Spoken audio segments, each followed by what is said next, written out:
여러분 안녕하십니까? 리얼토크 한판입니다. 오늘 주제는 추석 밥상에 오를 지역 이슈입니다. 여야 정치인들이 지역 주민들을 위해서 정말 열심히 뛰기는 뛰는데, 그런데 지역 주민들의 눈초리는 그렇게 따뜻한 것 같지는 않습니다. 과연 이번 추석 밥상에 어떤 지역의 이슈들을 올려서 지역의 민심의 향배가 어디로 움직이게 될지 궁금한데요. 오늘 두 분과 함께 얘기 나눠보겠습니다. 국민의힘 수석 대변인 이태훈 충북도의원, 더불어민주당 수석 대변인 허창원 전 도의원 두 분 모셨습니다. 어서 오십시오. 네, 안녕하세요. 안녕하세요. 네, 반갑습니다. 자, 오늘 주제 소개해드리겠습니다. 추석 민심은 어디로? 밥상머리에 오를 이슈는입니다. 이 추석이 돼가지고 밥상머리에 무슨 주제가 올라오잖아요. 그러니까 어떤 집들은 뭐 화기애애하게 그런저런 얘기도 하고 그러는데 어떤 집들은 아니 뭐 고모부가 그런 얘기 하시면 안 되죠. 뭐 이렇게 얘기도 하고 아니 너는 무슨 그런 얘기를 다 해.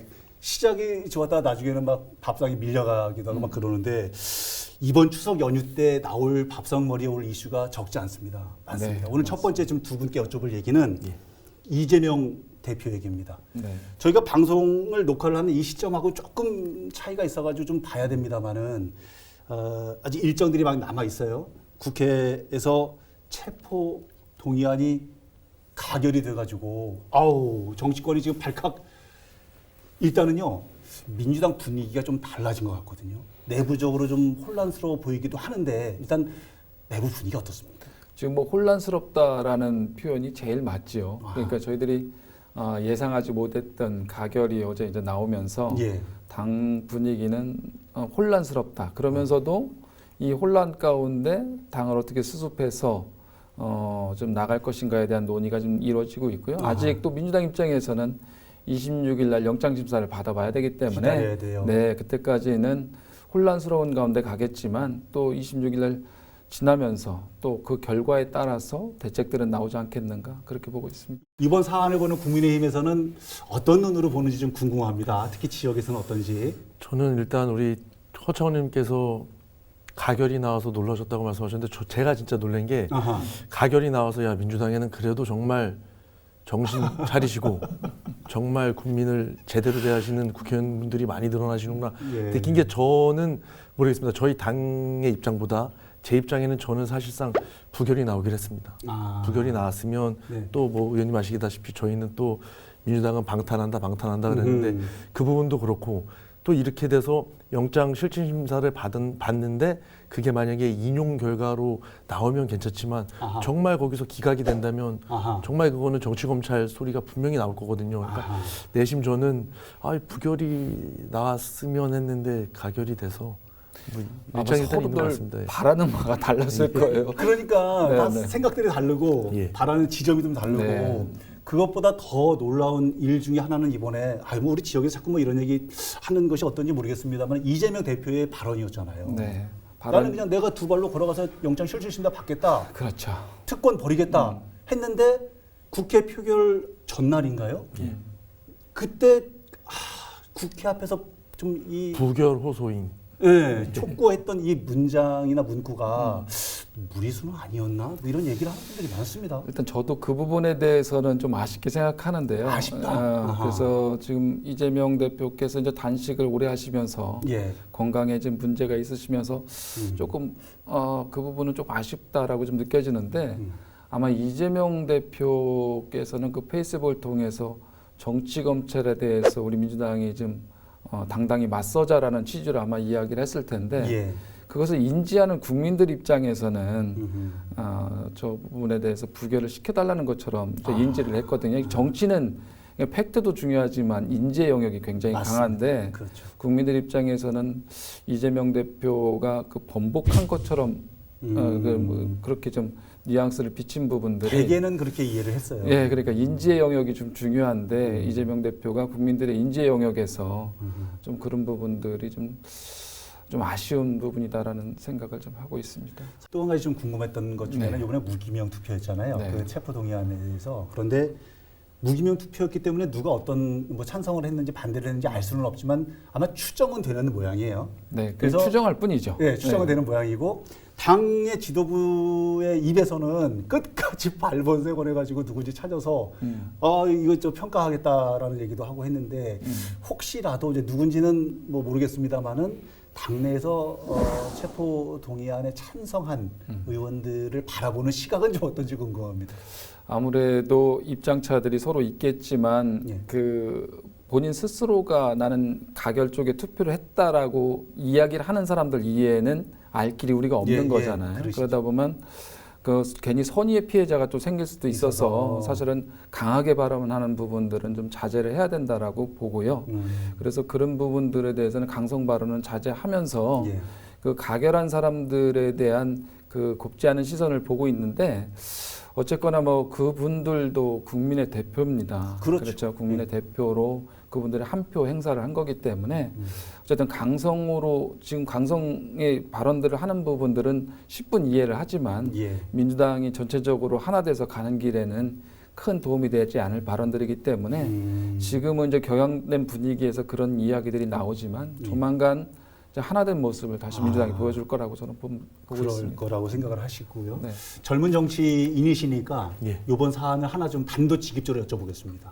단식, 근데 이 정치인의 예. 단식 어떻게 보십니까? 단식이 명분 없는 단식이지 않았나. 뭐 명분이 없다. 예, 그 저는 총리 해임 건의안 냈을 때도 예. 사실상 그게 해임 건의안을 냈지만 뭐 헌법적이나 법률적으로 위반한 건 사실상 없으세요. 명분이 없는. 예, 총리의 건의안이다. 직무수행 과정 중에 있었던 일을 갖고 한 건데 이 해임 건의안처럼 이번에도 사실상 이재명 대표께서는 뭐 이런저런 검찰 독재, 뭐 내각 네, 통사체 네. 그리고 단식을 하시면서 점점 또 사항들이 늘어나시더라고요. 네, 그래 단식은 적절한 어떤 선택이 아니었던 것 같다. 예, 그렇게 봅니다. 그러군요. 최후에 제가 이런 말 하면 혼날지도 모르겠지만 최후에 정말 방탄 이후에 할 수 있는 마지막 뭐 움직임으로 저는 볼 수 있을 것 같습니다. 네, 뭐 저희 뭐 이태원 의원님 말씀이 좀 일리는 있는데 예. 그 지금 민주당의 입장에서는 또 이런 게 있어요. 그 윤석열 정부가 이제 국민들 지지율에서 나오지만은 예, 예. 국민들의 신뢰를 못 얻고 있는 건 사실이잖아요. 그리고 여러 가지 실정들이 있고 예, 예. 국민 정서 안 맞는 여러 가지 일들을 하면서 사실은 이제 도의원 하시니까 아시겠지만 정부 정책이든 도의 도정이든 정책을 입안해서 그것을 이끌어 나가는 것은 정부의 역할이거든요. 예. 그래서 사실은 의원들이 할 수 있는 부분들은 견제나 그 부분에 대해서 잘잘못이 된 그 부분에 대해서 따지는 정도지. 그러다 보니 지금 야당에서 견제를 하는 데 있어서 사실은 한계가 있는 거예요. 그러니까 이재명 대표 입장에서는 사실 답답했던 거죠. 그런 부분에 대해서 거대 야당이면서도 그 야당으로서 할 수 있는 그 견제의 범위가 너무 적다 보니까 그런 부분에 사실은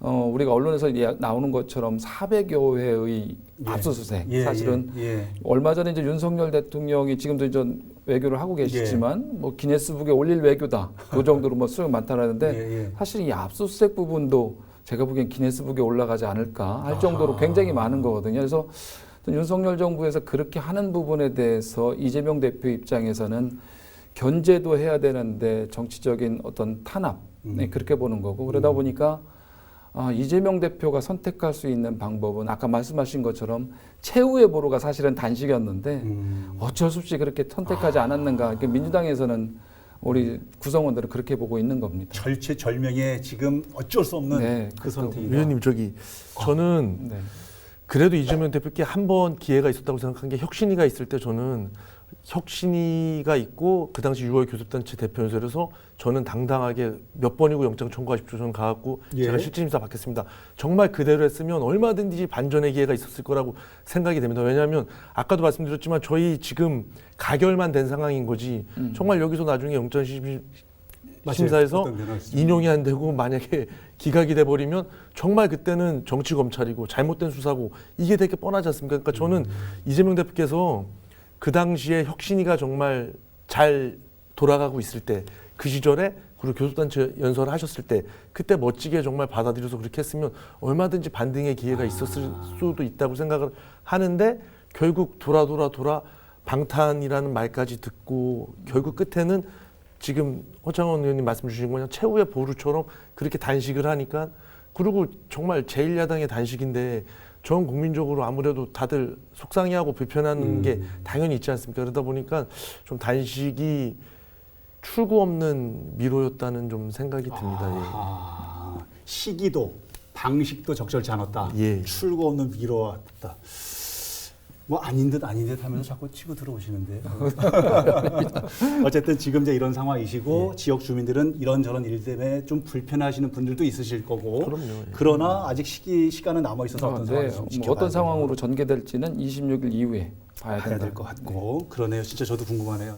다음 주제로 좀 넘어가 보겠습니다. 지난 여름에 우리 지역을 강탄 너무나 정말 뼈아픈 일이 벌어졌었죠. 수해 사건이었는데요. 절대로 있어서도 안 될 일이 지역에서 벌어졌어요. 너무나 많은 분들의 소중한 목숨을 앗아간 수해. 그런데 이제 이 수해를 보고 오송 참사 얘기인데 지역의 광역 기초단체장이 대처를 좀 잘못했다라는 지적을 하시는 분들의 목소리가 많습니다. 민주당에서는 어떻게 보시는지 궁금합니다. 사실은 많이 아쉬운 부분들이 있죠. 그리고 지적할 것들이 상당히 많은데 예. 일예로 제가 이제 도의원 때 이시종 지사님이 도지사 시절에 그때 강력한 태풍이 한번 온 적이 있었어요. 뭐 여러 번 왔지만. 네네. 근데 아마 그 강력한 태풍이 올 때 이시종 지사님이 관용차가 아닌 그냥 일반 개인 교통편을 이용해서 예. 3시에 상황실을 새벽 3시에 상황실을 방문한 적이 있어요. 사실은 이거 광역 단체장이 갖고 있는 책무 중에 도민의 안전은 상당히 중요한 거거든요. 그렇죠. 그러다 보면 예. 저는 국가재난이 발생할 것으로 예상이 되는 거면 사실은 광역단체장이 다른 일을 차지하고 기초단체장도 마찬가지예요. 예. 그래서 대형 현장을 좀 순회하면서 준비들을 만전에 기했으면 이런 큰 사고는 우리 지역에 없지 않았을까 하는 아쉬움이 상당히 큽니다. 지금 뭉뚱그려서 전체적으로 말씀을 해주셨는데 네. 이번 일만큼은 인재를 넘어서 관제였다라는 얘기가 나올 정도로 지방의 자치단체에서 또 광역단체에서 잘 대처를 못했다는 지적들이 많습니다. 어떻게 보십니까? 저도 충북 도정을 같이 동반하는 입장에서 예. 제가 봐도 모르겠습니다. 그거를 어떻게 말씀드릴까요? 이게 좀 시스템이 문제인 것 같습니다. 시스템이 잘못되어 있었다. 뭐 그 시각에 뭐 언론에도 보도가 많이 됐지만 지사께서 그 제 지역구인 괴산을 오셨습니다. 그래갖고 모르겠습니다. 지사님도 아셨으면 그렇게 하셨을까 싶을 정도로 제가 나중에 이제 그 현장 그 우리 궁평지하차도가 지역구인 의원님께 그 선배님께 전화를 드려봤더니 그때 말씀을 주시는 것도 이제 한 분이 돌아가셨고 그러고 저는 한 분이 돌아가셔서 추가 피해가 없어야 되겠습니다 그랬더니만 그 선배님께서 말씀 주신 게 근데 안에 차량이 좀 몇 대가 있다 그래서 아무래도 추가 피해가 있을 것 같다는데 저도 그게 그렇게 돌아 들은 거거든요. 근데 사실상 저한테는 그렇게 되더라도 시장 그리고 지사께는 그렇게 보고 가면 안 되잖아요. 바로 뭐 들어오는 라인이 있어야죠. 근데 좀 저는 그 부분이 좀 소통의 부재고 공무원 조직에 좀 뭐라 그럴까요? 좀 이렇게 딱딱한 보고 체계, 뭐 좀 이렇게 정형화되지 않은 그런 보고 체계가 좀 문제였다고 생각이 듭니다. 어느 단체장께서 그렇게 인사 사고가 났는데 뭐 허창원 의원님께서도 당연히 그거는 그렇게 보시지 않습니까? 김영환 지사께서 알았는데 안 가시고 이런 거는 저는 당연히 말도 안 되는 결과라고 생각하거든요. 이범석 시장님도 마찬가지고 그래서 좀 그 부분이 많이 아쉽게 생각하고 있습니다. 예, 아쉬운 부분이 많다라는 이야기를 자주 하게 되는데요. 사고도 미연에 좀 방지를 할 수 있는 우리 기회들이 여러 번 있었지만 사고 이후에 대처하는 단체장들의 모습도 사실은 매우 잘못됐다. 그리고 김영환 지사께서 대통령실과 같은 어조로 내가 간다고 뭐 상황이 바뀌나 뭐 이런 부분들 사실은 이런 부분들은 치명적인 거거든요. 도민들은 단체장들이나 정치인들의 말을 듣고서 위안이 되고 위로를 삼는 건데 그런 부분들이 상당히 사실은 도민들에게 실망감을 안겨줬고 그리고 유족들에게도 제가 박광옥 원내대표가 왔을 때 유족들과 이제 간담회를 했습니다. 근데 1시간 반 정도 그분들의 이야기를 들었어요. 근데 그분들이 하는 이야기들을 들은 것만으로도 그분들의 마음이 좀 가라앉거든요. 근데 우리 김용환 지사도 마찬가지지만 우리 이범석 시장 예. 언론에 나온 것처럼 유가족을 만나는데 45일 걸렸다. 사실은 이런 부분들은 정치인으로서는 굉장히 잘못된 일이다. 그런 부분 하나만 봐도 예. 사실은 그 부분은 단체장으로서 유가족 마음을 달래는 부분들은 좀 매우 아쉽다. 먼저 지금 뭐 우리 허청원 님께서 말씀을 주셨으니까 제가 예. 내가 갔어도 상황이 변하지 않는다. 이거는 예. 정말 제가 생각해도 정말 뭐 잘못된 말씀이라고 생각은 들어요. 생각은 드는데 예. 저도 이제 지사께 그거 관련해서도 여쭤보고 그리고 그 진이가 사실상 이런 사고는 골든타임이 짧지 않습니까? 그렇죠. 이제 그거를 말하신 건데 그 쉽게 뭐 모든 얘기도 TPO가 있지 않습니까? 근데 맞아요. 그 부분이 좀 아쉬웠던 것 같습니다. 거기 그 자리에서 그 얘기를 하셨을 때 받아들이는 입장이 좀 그러신데 근데 저는 그 지사께서 말씀하신 그 진이는 예. 사실상 그거거든요. 이런 사고에는 골든타임이 짧다 보니까 속상한 마음이 좀 내가 그렇게 가도 변하는 게 없다. 그 부분인데 지금 뭐 도민분들이시나 유가족분들이 좀 그렇지 않은 그러시죠. 내용으로 좀 받아들여 주신 것 같아서 그 부분이 예, 좀 예. 많이 좀 저도 아쉽습니다. 예. 도나시에서 대처하는 방식을 놓고는 어떻게 보십니까? 물론 이제 그 당이 같은 당 쪽이십니다만은. 뭐 우리 허정님께서 말씀 주셨는데 많이 답답하고 속상하죠. 제일 먼저 일단은 좀 유가족과 그 생존자분들 소외되지 않도록 거기에 좀 초점이 갔었으면 했는데 그 부분이 좀 제일 많이 아쉽고 아까 뭐 지사께서도 몇 번 만나시고 우리 말씀 주신 것처럼 우리 이범석 시장께서 좀 뭐 40일이 넘어서 이렇게 자리를 하시고 그랬다는 걸 들으면 정말 뭐 드릴 말씀이 없을 정도죠. 예. 민주당에서 얘기하는 너무 정쟁으로 끌고 가는 거 아니냐라는 지적에 대해서는 어떤 입장이십니까? 그거는 제가 좀 드릴 말씀이 많을 것 같은데 많아요. 이 부분은. 아니 그거보다 이제 저는 네.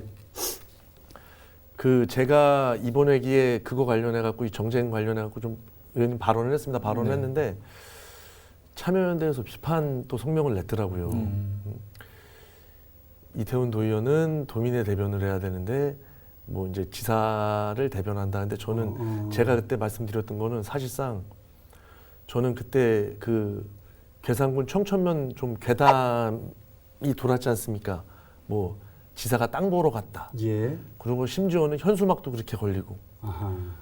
괴산 같은 경우는 2015년도에 그 지역이 정말 상습적으로 침수되고 뭐 붕괴되고 그런 지역이라 안전진단 D등급 받은 데입니다. 그래서 연차적으로 쭉 정비 사업을 해야 되는 사업이고 뭐 지사가 땅 보러 갔다 뭐 부동산 1타 강사다 그러는데 정말 그거 부끄러운 얘기입니다. 왜냐하면 거기 뭐 현장을 가보시면 알겠지만 거기는 뭐 쉽게 정말 부동산에 영향을 주는 뭐 선형을 고치고 그런 개량 사업이 아니고 정말 침수하는데 침수하는 데 좀 넓히는 사업하고 붕괴되는 곳에 붕괴를 좀 막을 수 있는 그런 그 재난 사업을 하는 데인데 거기다 대고 좀 그렇다 보니까 그런 괴담도 되는 거고 정말 잘못된 가짜 뉴스지 않습니까? 그러다 보니까 이게 좀 수해 복구나 그 재발 방지를 좀 하는데 한 목소리를 내야 되는데 지금은 그냥 뭐 상대 진영 잘못들 줄라 그러고 흠집 낼러 그러고 그러다 보니까 이게 좀 정쟁화로 가는 게 아니지 않나 이런 생각이 좀 듭니다. 알겠습니다. 오송 참사가 지난 여름에 있었었는데 아직 뭐 다 상처가 아물지 않았고 앞으로 한참 동안 좀 지내갈 것 같은데 다시는 이런 일이 지역에서 있어서는 안 되겠다 이런 생각이 좀 들고요. 지금에서라도 상처난 부분들에 대한 지역 주민들을 좀 더 따뜻하게 지역 광역 기초 단체가 좀 쌓아 안아줬으면 좋겠다는 바람도 가져봅니다. 자, 그렇다면 이번 주제는 어떨지 궁금합니다. 이것도 센데요. 지금 진행 중입니다. ING 김영한 충북지사 주민 소환 부분입니다. 아마도 제가 개인적으로 생각한데 추석 연휴가 중요한 분수령이 될 것 같기도 합니다. 네. 어쨌든 12월 12일까지인가요? 투표까지 가기 위한 찬성을 120일. 네.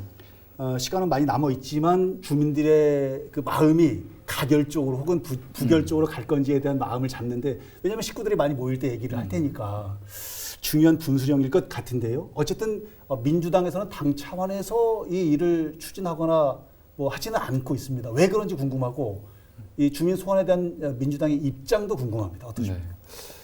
지금 민주당은 국민의힘도 마찬가지지만 선거를 통해서 심판을 받고 일할 수 있는 기회를 잡는 게 정당이거든요. 예. 그래서 작년 지방선거, 대통령 선거에서 저희 민주당이 패배를 했습니다. 예. 그래서 그 부분에 대해서 저희 당 차원에서 반성하고 무엇이 잘못됐는지 그 부분 저희들이 다시 돌아보는 계기를 갖고 있는데요. 예.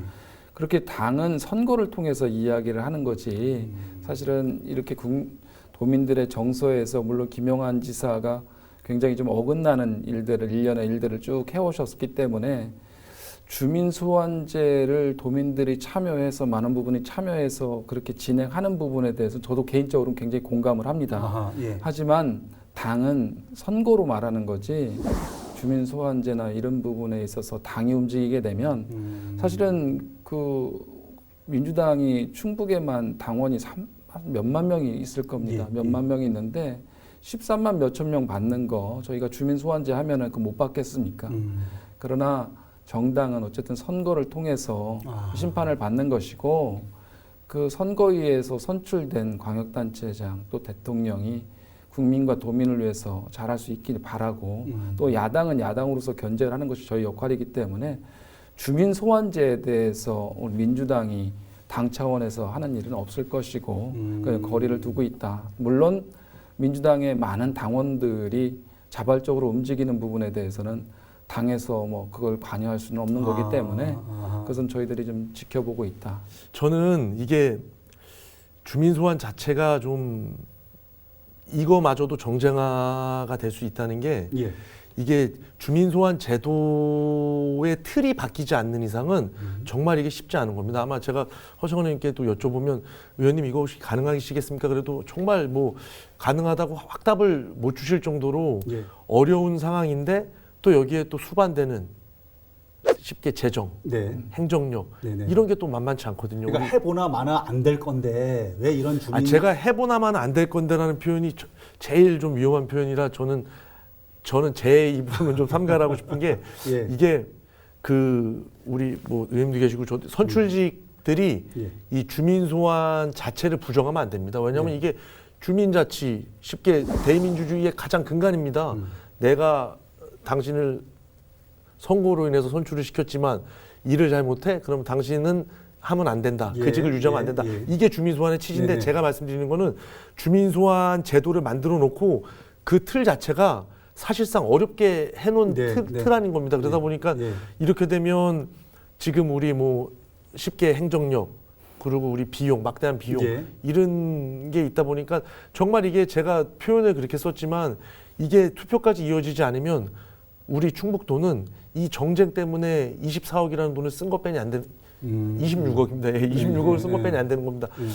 어쨌든 그런 비용들이 들어가는 부분에 대해서 이제 반대쪽 주민 소환제 하는 반대쪽에서들 비용들에 대한 부분들을 많이 우려를 하시는데요. 사실은 저는 그러한 비용들이 지출이 되더라도 김용한 지사가 앞으로 남은 2년 반, 3년 가까이 되는 그 기간 동안 제대로 도정을 펼친다면 사실 그런 비용은 아깝지 않다라고 보는 거예요. 왜냐면 내년에 아시겠지만 당초 예산만 좀 8조 6천억인가요? 그러니까 예산이 사실 어마어마하거든요. 그래서 우리가 아시다시피 사실은 뭐 산불 때 술자리 그런 문제들 뭐 친일파가 되겠다라든가 우리 도민들의 정서에 어긋난 일들을 계속해서 해오셨기 때문에 사실은 괴산 때문에 가는 건 저는 맞다고 봐요. 그때 원류할 수 있는 상황이었기 때문에 저는 그거 인정해요. 근데 그런 부분들이 계속 일련의 그러한 도민들의 정서하고 안 맞는 이야기들을 해오셨기 때문에 그러한 괴담까지도 나오지 않았는가 저는 그렇게 보고 지금 뭐 말씀 주신 것처럼 정말 그게 공감이 됩니다. 왜냐하면 이게 지사께서 결과를 겸허히 수용하셔야 되는 거고 그리고 이게 사실상 도민들이 날리는 견제구거든요. 지사께서 언행이던 뭐 쉽게 뭐 도정의 문제든 모든 거를 망라하고 사실상 그거는 지금 이 주민 소환에 대한 결과값은 지사께서 받아들이셔야 하는 진짜 그 교묘한 결과입니다. 그리고 도민이 던지는 견제구고요. 겸허히 받아들여야 할 것이다라는 말씀인데 진짜 이번 추석 때 아마 이 방송 보시는 시청자분들 많으실 거고 저희가 지금 말씀드리고 나누는 이런 얘기들 많이 나누고 계실 텐데 뭐 누구는 아마 목에 핏줄 세워가면서 잘못했다고 얘기를 하실 거고 누구는 아니야, 비가 온 다음에 땅도 굳어질 거야. 더 잘하기 위한 뭐 이렇게 또 이제 두둔하실 수도 있겠지만은 어느 쪽으로 방향이 잡힐지는 좀 모르겠습니다. 궁금하긴 한데 어쨌든 이 주민 소환 얘기 나오면서 일각에서는 도지사가 별로 이제 발언을 그전처럼 많이 안 하는 것 같다 이런 얘기를 하시는 분들도 계시더라고요. 아 그래요? 요즘 근래 좀 자제를 하시나? 제가 이게 제 효과야, 일하느라고 요새는 좀 눈여겨못 봤는데 예. 어떻게 보면 그 효과가 나타나고 있는 것 같습니다. 그래서 그렇게 얘기하시는 분들도 계시긴 하던데. 제가 저는 예전에 호칭을 제가 장관님 했었습니다. 예전에? 청천에 계시고 또 네네. 후보 되시기 전에도. 그래서 저는 제가 뭐 김영학개론이라고 할 정도로 언변도 좋으시고 예. 그리고 그 흡입력이 있으십니다. 예. 대중에게 주는 메시지가 흡입력도 있고 그러신데 제가 보면 사실상 그 지사께서 생각하시는 그 속도감에 제가 못 따라가는 것 같습니다. 그래서 진위는 그게 아닌데 좀 지사님께서 좀 잘못된 메시지도 주신 경우도 있고 그렇다 보니까 모르겠습니다. 제가 지사님 그 언행까지 뭐 제가 이렇게 할 정도는 아니지만 너무 가까우시네. 너무 가까우셔가지고 말씀을 못 하시는 것 같은데. 하여튼 지사를 처음 해보셔서 그래요, 그죠? 그렇죠. 예. 지사는 처음인지라 저도 의원은 처음인지라. 예. 아 제가 보기에는 그 여러 정치인들 어른들을 옆에서 이렇게 보면 예.